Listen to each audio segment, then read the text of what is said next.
Forum Boarium reeked of whetstone, smoke, and cattle dung. Under the open Roman sky, 3 pairs of men stepped into a rough, makeshift arena. Their bodies gleamed with sweat and crude armor, but they were not soldiers. They were slaves, trained not for war, but for death. This was 264 BC, and Decimus Junius Brutus Scaeva had just laid his father to rest. And to honor him, he gave the dead blood. Quick question before we go deeper. Where are you watching from right now? And what time is it where you are as we step into this ancient Roman scene together? This was the first gladiatorial combat ever recorded in Rome, remembered by the historian Livy not as entertainment, but as duty. A munus, literally a gift, a debt owed to the departed. These men fought and died not for glory, not for cheering crowds, but as a sacred offering. Each cut, each drop of blood, was meant to feed the spirit of the dead. But rituals have a way of evolving. In southern Italy, especially in cities like Capua, this custom had already begun to transform. The Samnites, Rome's former foes, had long staged warrior duels at feasts for the dead. At first, it was sacrifice. Over time, it became something different. A spectacle where the struggle mattered more than the kill. Death was still present, but now it had an audience.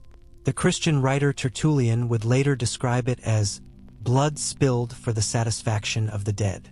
But even he admitted that what had once been grim ritual was starting to satisfy the living too. By the late 3rd century BC, the duels had broken free of the grave. They were no longer tied only to funerals. They began to appear at public festivals. Rome's growing ludi, games held under Senate authority, began to feature them. The Ludi Romani, sacred to Jupiter, were celebrated especially in times of crisis. When Rome feared the gods' anger or needed their favor, the Senate voted to fund games. The ritual had shifted from private mourning to public spectacle. What had once been a family's grim obligation was now the business of the state. Wooden platforms were built, then temporary arenas, and eventually stone amphitheaters rose across the Republic like monuments to the new order. Each drop of blood that hit the sand was no longer just a gift to the dead. It was a message. Rome was writing law not in wax tablets, but in flesh and stone. And Rome was just getting started. The iron gate of the arena shuddered open, and the noise of the crowd died to a hush. Across the sand, the bars of a cage lifted with a slow, terrible creak. From the shadows, a lion stepped into the sunlight. Its ribs sharp, its fur dirty, its hunger visible. This was no duel. This was a spectacle designed to horrify and thrill in equal measure. By the 1st century CE, the Roman amphitheater had become more than a place for man-against-man combat. It was a theater of confrontation between man and nature, between civilization and raw terror. When the event was staged as a hunt, it was called a venatio. When it was punishment, it was called damnatio ad bestias, condemnation to the beasts. Either way, the result was the same. A human being thrown into the sand to face lions, leopards, boars, even bears, often starved to a frenzy so the crowd would not have to wait long for blood. These were not accidents of cruelty. They were designed events. The condemned were criminals, prisoners of war, sometimes rebellious slaves. Sometimes their only crime was being inconvenient. Rome turned their deaths into entertainment, feeding its citizens a steady diet of spectacle and terror, and the practice had deep political roots. Even in the late Republic, ambitious generals realized how powerful the games could be. Pompey the Great famously staged massive shows where men fought exotic animals from across the empire, a display of wealth, conquest, and Rome's control over the natural world. Some who entered the arena were trained fighters, bestiarii, men who faced wild animals for pay or under duress. Others had no training at all, condemned simply to be slaughtered for the crowd's pleasure. But the message was always the same. Rome was in charge, over men, over beasts, and over life itself. Mosaics and carved stone reliefs from the early empire bring these moments back to life with chilling precision. You can almost hear the roar frozen in marble. A lone figure, spear poised, as a lion springs mid-leap. A net fighter twisting away from a panther's claws, the moment caught forever in sculpted panic. One relief from the 1st century CE captures a fighter staring directly into the eyes of a charging beast. His terror immortalized in stone, as if time itself wanted Rome to remember what it demanded from its victims. And these were no myths meant to frighten children, they were brutal realities. In Roman Britain, archaeologists uncovered the pelvis of a man, almost certainly a gladiator, bearing deep puncture wounds that matched the bite of a great cat. His bones told the story no scribe needed to write. He had faced a lion, and he had not walked away. Across the empire, from the blood-soaked sands of the Colosseum to the smaller provincial amphitheaters, this ritual of death repeated itself again and again. Seneca, the Stoic philosopher, remembered witnessing such shows and wrote with horror about prisoners who would take their own lives before stepping into the arena. Their suicide was not cowardice, but the last weapon they possessed. A final, silent rebellion against a system that turned their deaths into a holiday spectacle. The arena was never just about violence. It was about domination, a theater designed to remind every spectator who held the power. Even hunger itself became a weapon. The animals were starved, their desperation sharpened, ensuring that when the iron gates opened, death would come fast and messy, for the crowd's delight. And if blood on the sand was not enough, Rome had another marvel, Namakii, the deadly water shows. Picture it, a vast artificial lake shimmering beneath the sun, calm for only a heartbeat. Then the drums began to beat, war horns blared, and 2 entire fleets rode forward. Real triremes, bristling with spears, catapults, and men who knew they would never return home. This was no distant war. It was war brought to the very heart of the city, staged as entertainment. Julius Caesar himself staged the first in 46 BC, ordering an artificial lake dug near the Tiber so that the citizens of Rome could watch a recreation of a naval clash between Tyrian and Egyptian fleets. And it was no play acting. The ships were real, the weapons were sharp, and the rowers and fighters were condemned men. Prisoners who fought desperately because survival was their only hope. But Caesar's games were only the beginning. His heir, Augustus, went bigger.